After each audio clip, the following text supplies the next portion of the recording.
अब बोले वाली बातें से नहीं, सब गए हैं। कौन कौन गए हैं भैया? हो नहीं गए हैं? चंदरपुर नहीं गए हैं? गए हैं ना? एक बार हाथ ऊपर उठा के।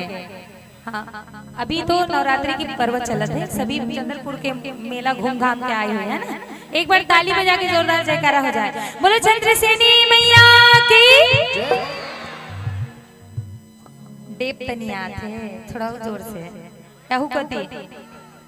हाँ, बोल चंद्रसेनी मैया की। कामे चढ़ावा तोला दर्शन दे माता मोला, कामे चढ़ावा तोला दर्शन दे। कामे चढ़ावा तोला दर्शन दे माता मोला, कामे चढ़ावा तोला दर्शन दे।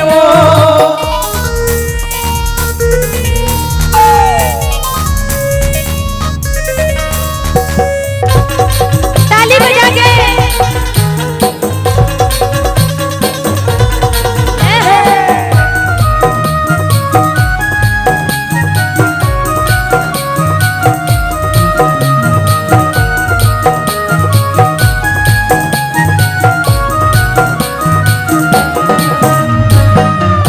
तो चारो डहने दिखे तू कहाँ लोग आगे महामायो।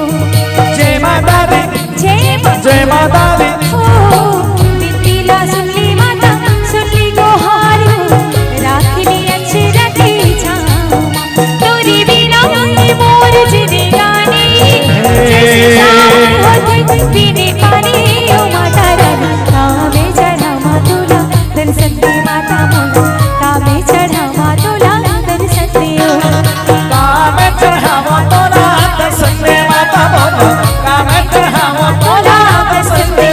तोला दुर्गा कहो की माँ काली, चारों धाम तोरे ही गुजारे।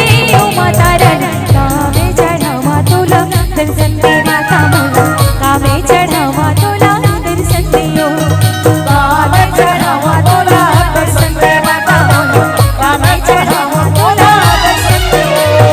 कामे चढ़ावा तोला दर्शन दे माता मोला, कामे चढ़ावा तोला दर्शन दे। कामे चढ़ावा तोला दर्शन दे माता मोला, कामे चढ़ावा तोला दर्शन दे। बोल दुर्गे मैया की, बोल सच्ची दरबार की।